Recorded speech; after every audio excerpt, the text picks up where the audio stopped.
another tutorial on how to do socks using the templates from start to finish.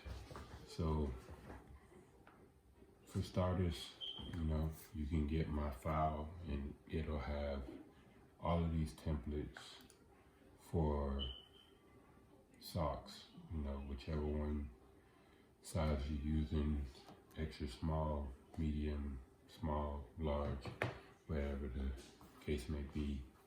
Keep in mind this template is for like the crew style sock where you're only printing, the top part. But let's get into it. So you'll get these templates, and as you see here, you'll have the outer box, which is your bleed area, the bleed allowance for, you to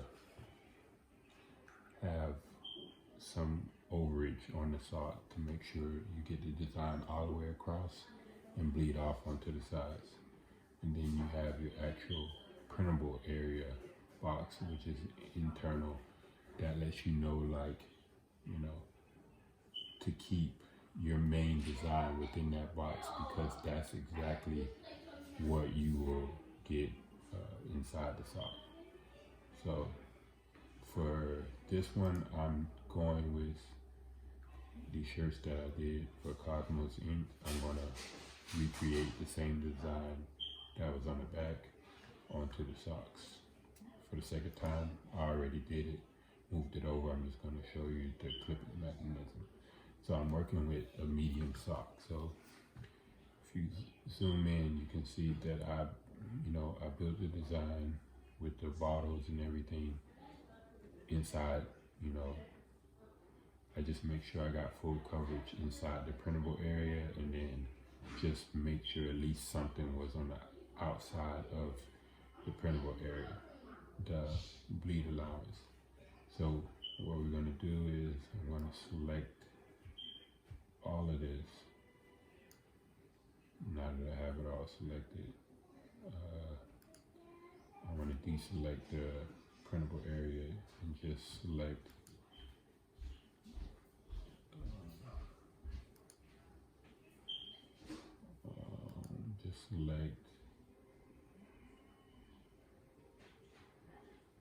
make sure I have it selected. Wait for it to load. I want to make sure I catch. Okay, now I have the bleed allowance area. Now that I have all that selected, I'm going to right click and I'm going to make a clipping mask. So it didn't select those because I didn't really need them, they were far out, but now you see that I have the full square all the way to the bleed allowance for the particular sock that I'm working with. So now that I have that, because I'm doing the same on both sides, I'm just going to copy that onto the other side, which would be the two separate socks, to get the front and back. And I'm going to move it into an artboard set up specifically for my printer. So you see here, I have it already built out.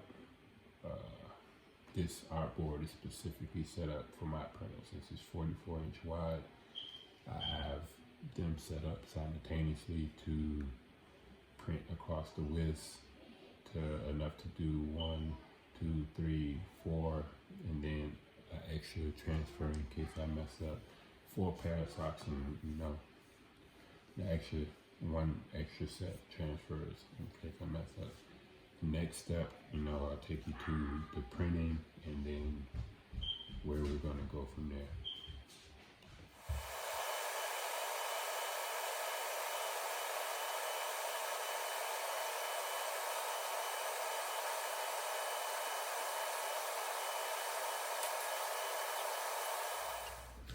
Okay, I'm back. So we're getting into this sock phase. So you can see I got the transfers that I went over earlier, got them printed out, ready to go.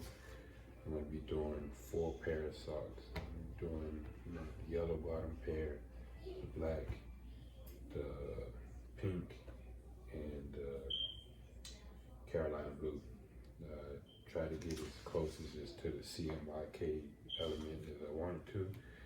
So with the socks, I'm using, you know, my personal disposable jigs. If you have your own socks, you could just buy, you know, the disposable jigs by themselves.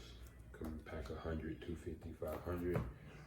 But if, you know, you get socks from me, they come with them for free.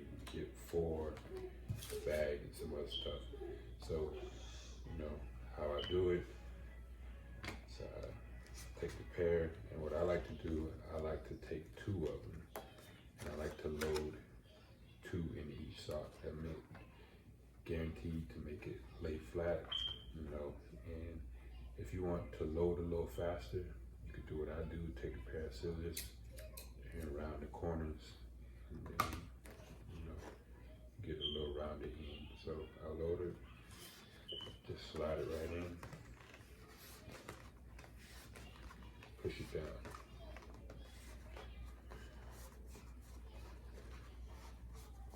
Pull it up along the side,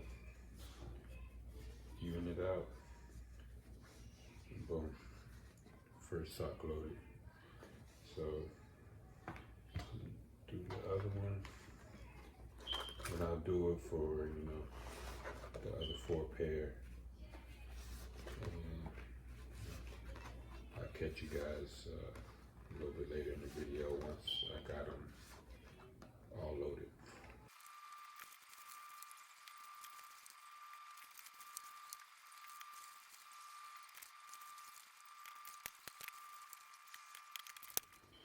Okay, I'm back now. I'm in the printing stage, so, well, the pressing stage. So, got the heat press, got my butcher paper down, and I got the socks. So, I'm gonna start this, and then, of course, the transfer. So first, I'm gonna lay my pair of socks. You know, want them to be even, get the spacing correct. So, I'm gonna take my transfer and lay down my transfer. Placing on these is really easy because it's just a collage design, so I just need to make sure I have the bleed around the sides, around all edges. Good to go. Gonna get butcher paper for the top. Bring it around and press down.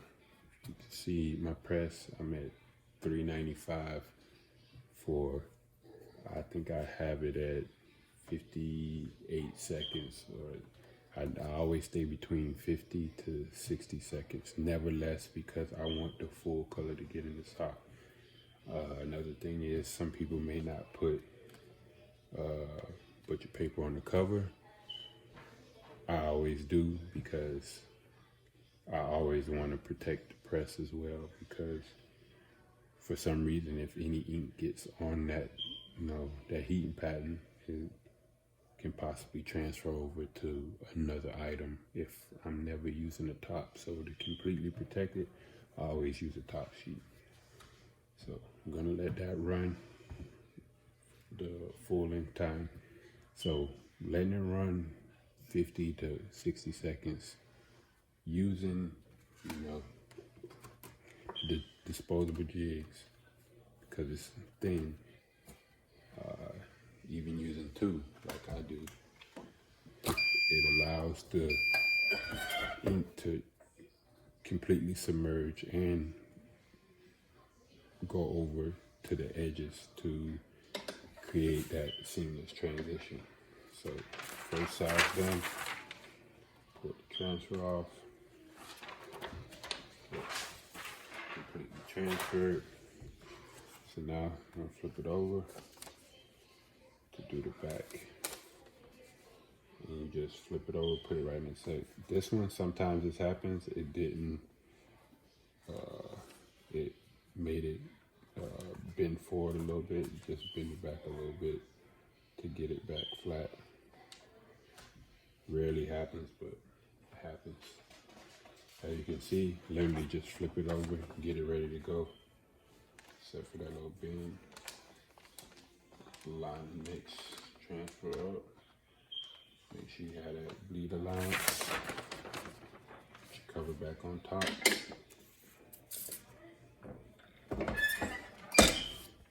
Let it down.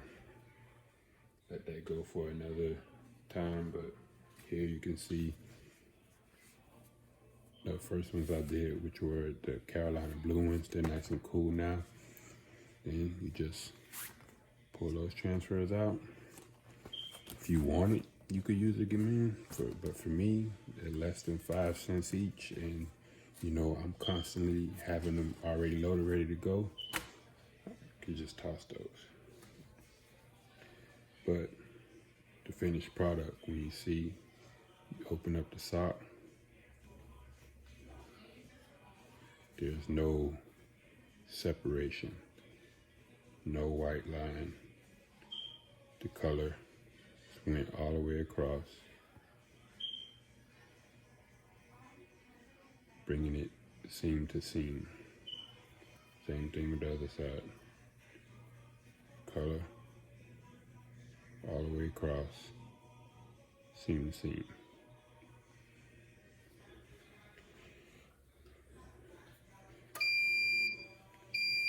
So,